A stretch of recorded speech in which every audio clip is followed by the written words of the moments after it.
Hi, this is Jack from ESFIworld.com, and with me I have HuK Loranger, and we're going to sit down and have some questions. It's the last day of the NASL Grand Finals. So my first question for you is, after MLG Providence and DreamHack, you're not having some great momentum, but you did do well in the NASL bracket, or pool play. What were your expectations going into this event? Top 3 would have been okay. Yeah, pretty much winning it was the goal, and, you know, top 3 was okay, so didn't quite make that. So HasuObs is actually the player who knocked you out of TSL 3. Yeah. And yesterday in an interview, he said that he thinks you have more of a mental barrier playing him versus him playing you. Mm-hmm. Is this true? Not really. I was walking into the match very confident. I think, if anything, I wish I had a bigger worry about him, because I don't think, like, going into the match, I was never really looking at him knocking me out. It was always like, oh, I'm going to have to play Hero tomorrow, and, you know, that's going to be really tough. I should start thinking about, like, how he plays and stuff. So I kind of overlooked HasuObs, and then he kind of upset me. So I definitely don't feel like that's the case. I mean, I don't know how big his barrier is against me, but I don't really have a mental block against him at all. Okay. So you opted to not have that many upgrades, and that's one of the things that kind of cost you the game. Mm-hmm. Why, in Game 5 especially, did you not go for upgrades when you went into the final engagement and he had 3-1 and you were at 1-1? I opened aggressive. I got an advantage. Then I got a faster expo, and then I just kind of stopped thinking. I tried to push off a 2-base, thinking I had some timing, and I did have a timing, but I kind of couldn't push into his base because of the choke was so small, and he kept using his buildings to absorb damage, which was smart on his side. And then, I don't know, I just thought I had a big enough advantage that I was going to end the game very early on, and then I ended up not doing it, and he kind of pulled ahead, and then I just fell farther and farther behind and stopped, like, thinking so much, and I was just playing and trying to force a hand that wasn't there. So, yeah, I remember at the end of the game, he pushed at my third, and I thought, okay, I have about the same units. If I have better control, I can win this. And then I clicked one of his units, and I saw, like, 3-1, and I was like, okay, this is over. So I just left. So Seplio, who actually beat you in the round of 16 in DreamHack, he noted that the first person who's the aggressor in PvP usually wins. What's your thought on this statement? I don't think that's completely true. I don't know. It really depends. There's a lot of build order wins or losses, or just advantages and disadvantages in the matchup, and the matchup's definitely the worst matchup in the game. I don't agree with that, really. Okay, so you have kind of a little bit of a kryptonite with European Protoss. You do really well against Korean Protoss. We saw you beat MC in Orlando. What is it about their style that tilts you? I'm way too aggressive. Like, HasuObs in particular is, like, a very defensive player. I think it's mostly that I don't watch any of their games, and they watch a lot of my games. So they see me play against MC, they see me play against Hero, they see me play in GSL. They, like, know, okay, this is the way HuK plays, this is how I'm going to play against him, and I don't really see how Hasu plays. And I've come to realize, after playing in PvP, he plays all of his matchups pretty much the same. He plays, like, a very defensive style where he camps, tries to get more bases, better upgrades, and then he waits until he has, like, a huge advantage, and then just A attacks and moves out. And, you know, I just tried to, like, force, like, I had good control, but I tried to force wins out of just control when I should have forced advantages off my control, and then just got a lead and went into a normal macro game. And I just think it's a lack of knowledge, basically, and preparation on my part, which is very unprofessional. How did you prepare for your match with Hasu? I didn't. I, like, played ladder games, and just, like, this is going to be, you know, I'm going to play Hero. I'm going to have to worry about Hero, so that was definitely a mistake. Did you prepare for a potential match with Hero? I watched some of his games. I just mainly practiced ladder. I kind of, you know, thought about it a lot, and, like, what maps and what, you know, what's the chances he's going to proxy game on this map, or, you know, I can late scout on this map and get a small advantage, or, you know, kind of things like that, but nothing in particular either. Do you think PvP is a volatile matchup? Yeah, or it sucks. Okay. It's not a mental thing at all that gets you? It's a very difficult matchup. I think there's a lot of people that would agree that you can lose to a worse player very easily, and you can beat a better player very easily as well. And there's a lot of randomness, and I mean it's better than what it was, but it's still the worst matchup in the game for sure. Yeah, I actually have in my notes like you win a lot of PvPs where you're good, or against players who are really good, and you lose a lot against players who maybe aren't up to your standards. It's not fun. Yeah. So after you lost, you tweeted that you're going to lock yourself in the room for 30 hours, which you Pretty much did, yeah. How do you get over a loss? This one in particular, I mean, I think it's because I dropped out so early when I was expecting to do so well, but also a combination of losses. Like, I won Orlando not too long ago, but it wasn't a lot of money, and I was expecting doing this run like NASL, DreamHack, Providence. I got WCG, GSL to like win $50,000 was basically my goal. So like do really well in a lot of them or win one of them and, you know, not do so well. And I just didn't do that, and I was very sad. And yeah, it's not fun. Losing is the hardest thing about this. I mean, for someone like me who devotes a lot of their time where I don't get to see my family, I don't get to see my friends, you know, you just devote so much time to the game, and then just to lose, it's like, you know, you look back on that and you're like, why did I do all that if I can't win? So it's really tough. And I personally just get mad, get sad, and then like hopefully have time to myself, which I did this event because I said I'm not coming out. How do you maintain the momentum and your mental stability when you have such up and down results? I don't know. You just, you know, people tweet at you, or you have friends there that talk to you, and they're like, you know, it's one of many tournaments. You know, there's StarCraft 2 is going to be around for a long time. You're going to have a lot of opportunities. Just look past that. Things like that help, but mainly it's just yourself. It takes time. I mean, time's the biggest thing. You just, you know, hopefully get motivated from it instead of getting sad and give up. So definitely one of the biggest criticisms of kind of the format of the tournament is the single elimination. Mm-hmm. What are your thoughts on it? I think single elimination isn't that big of a deal when you have so many games. It still sucks that you can run into like a really hard opponent very early on. Like, I would be more angry about it, I'm sure, if I played like Puma or Hero or Greg in the first round and thinking like, oh, this is going to suck. We're going to knock out like a really good player in the early rounds. But I played HasuObs, which I was expecting to win, and a best of 5 is a lot of games, so I don't hate it so much. I mean, I think the best format actually is like group stages. I really like group stages, like DreamHack format, and even 2 levels of group stages is really nice. But best of 5 is not bad. I don't mind it. And so, what do you think of the pool play format of the NASL? Well, I mean, it's okay. It obviously doesn't do the best fan wise, I guess, but it's okay. I dislike that. My only complaint about that is like being in Korea and playing with lag, and then having to play at like god-awful times, you know. And then if I have GSL, you know, NASL sometimes can be accommodating, sometimes they just say no, and it's really, really tough, and it's not good. As a veteran player, what did you think of the booth format here? Booth? Yeah. Like how it's set up and everything? Yeah. It was nice. It was pretty much like all other booths. I mean, it's kind of interesting that we're facing each other and there's no thing in the middle, and I think they had a mic in there. I don't know if they used it or not, but no, it was perfectly fine. I mean, going into Game 5 with HasuObs, we like talked about Game 4, and I'm like, man, I can't believe I lost that. And he's like, yeah, I know. I macroed so bad. That's why I won, is because I actually had a bunch of saved up money, because basically what happened in Game 4 was I killed off his third base. He had no mining bases, and I thought, like, if I just don't make any huge mistakes, I'm going to win this, because he can't mine, so he's stuck with the units he has. But actually, he macroed horribly, and he had like 1.5k saved up, so he came out with all these units I was not expecting. And, you know, just that was very cool. Like, we could talk in between games. We both didn't have water. We started complaining. We're like, we're not playing the next game until they bring us water, stuff like that. So, yeah, the booths were really nice. I couldn't ask for more from that perspective. What do you think of the setup of the venue? The setup of the venue is really nice. I think the 4 screens is like a really cool design as far as a tournament viewing. They have a really good player area. It's kind of sectioned off from the rest of the area. They have a bar back there, food, drink. As far as that, the hotel's very close to the venue. NASL is taking really good care of players. It's really nice.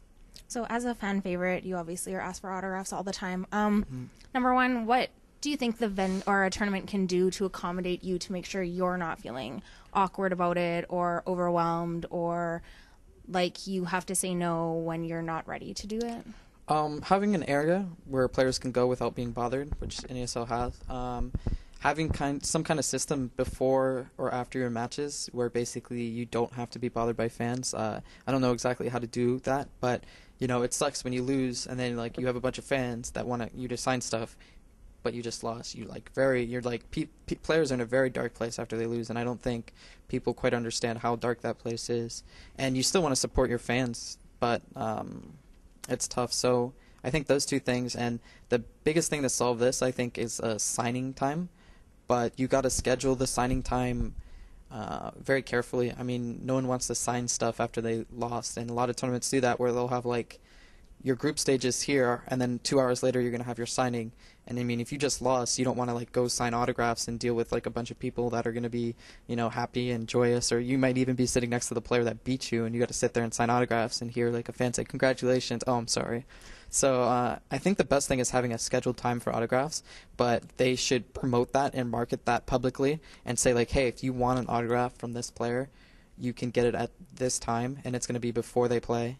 And that way you take care of all the fans that are really diehard fans. Like, I always feel bad when I think like, okay, I signed probably 50% of the people that asked for autographs at MLG, and the other 50% could have been way bigger fans than the first 50%. Like, you can have someone that brings you a shirt and it has like 30 pro gamers autographs, and you're just another name on the wall. And then you could have this diehard fan that came to the event to see you, and you just blew him off, but you don't know which one's which. So if you have that that designated time that everybody knows about, the diehard fans that really want an autograph will make sure to show up, and even if they have to wait like 10 minutes in line, they'll get your autograph. And then like if they're that diehard fan, you can make sure to always fit them in, and I think that's really nice. Can you give a guideline for, say, a fan who wants an autograph? Maybe, like how to approach a player or when the times are to do it, just like a how-to guide?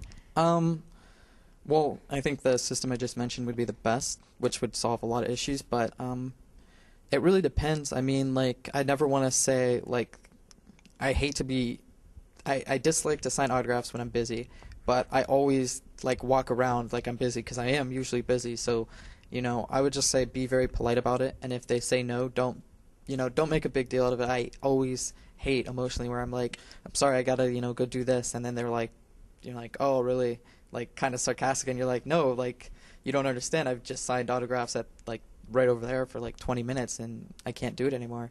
So just be very polite, and if they say no, don't get torn up about it, because chances are players are actually very busy, and a lot of players sacrifice a lot of personal time to sign autographs for the fans.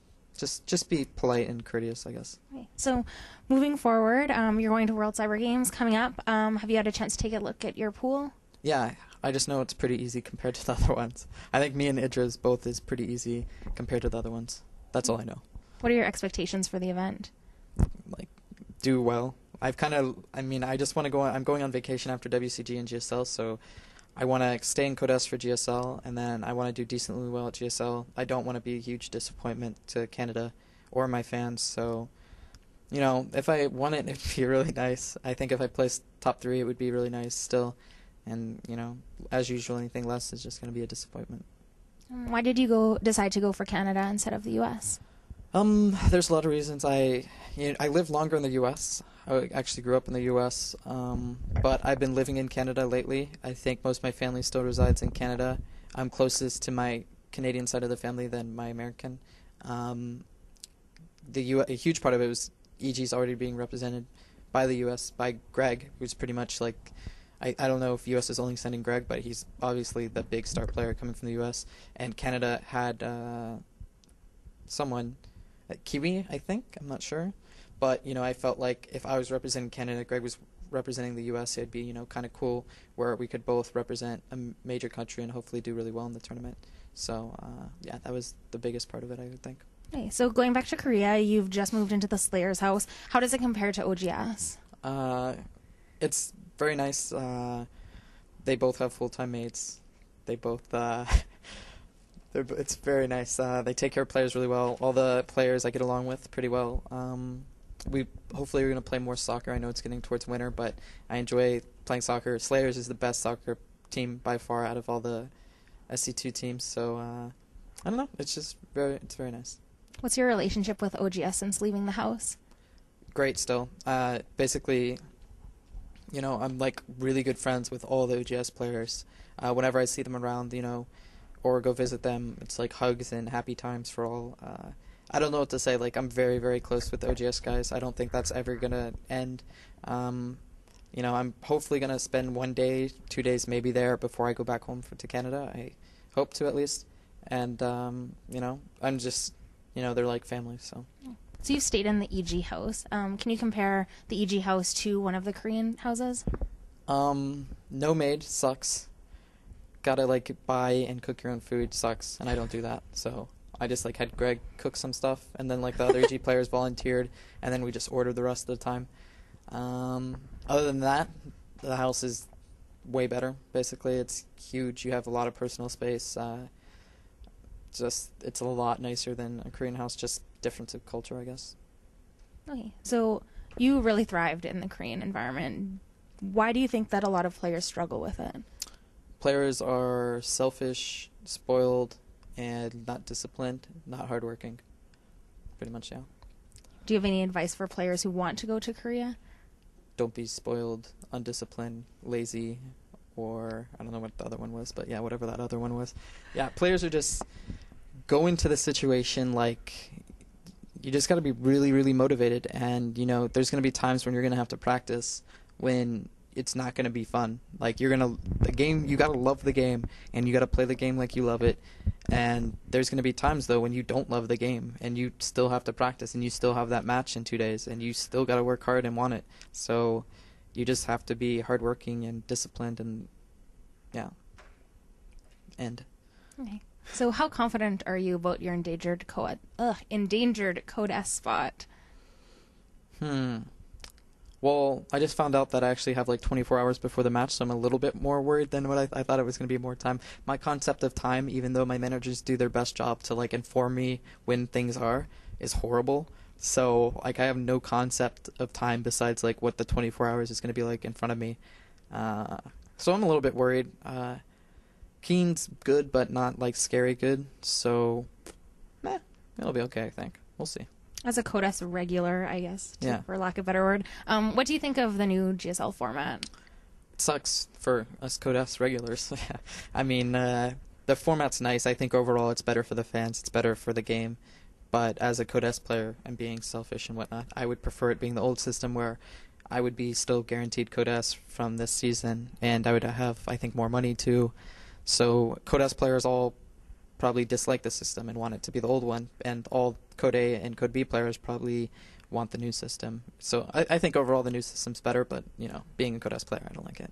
Okay, so you joined Evil Geniuses this summer and experienced a lot of backlash from the community. Mm-hmm. Are you feeling any of that still? Not really. I mean, I still hear stuff like a fan comes up and he's like, "Man, I wish you stayed in Liquid," or "I always remember you as Liquid HuK," or blah blah blah. It's fine. I understand it. I mean, you have the fan base that is gonna, still love the player, and then you have the fan base that's gonna still love the team, and then you're gonna have, a mix of both, and it's understandable. It wasn't that bad. I never went to an event and got booed or had eggs thrown at me or something because I switched teams. So it's it's fine. What's your relationship with the Liquid boys since you've joined EG? We're still family. I mean, we still go to events, hang out, Still, even the EG guys, Liquid and EG, we all go to the mall and go see a movie together, and just I don't know, it's fine. It's cool. Okay, so obviously you've had probably the craziest 2 months out of any player. Mm-hmm. Traveled all over the world 3 times and back, mm-hmm. probably. What does travel do to you? It sucks. It destroys me as a person. I don't know how else to say it. It's not good. I'm hoping not to travel as much next year. We'll see how that goes. I'm a very emotional person, although I might not seem it, and I get actually very depressed and sad, even though I don't seem like it to the community a lot of times. So it's really tough to have, losses pile up, and then stress of traveling and not sleeping regularly and not exercising. And whenever you travel, you don't eat well either. There's just a lot of bad factors that come with it. And I'm a very light sleeper. Traveling sucks. It's the worst part of the game besides losing. So in 2012, if you do decide to not go to certain tournaments, what's going to be your biggest factor in determining what tournaments you do go to?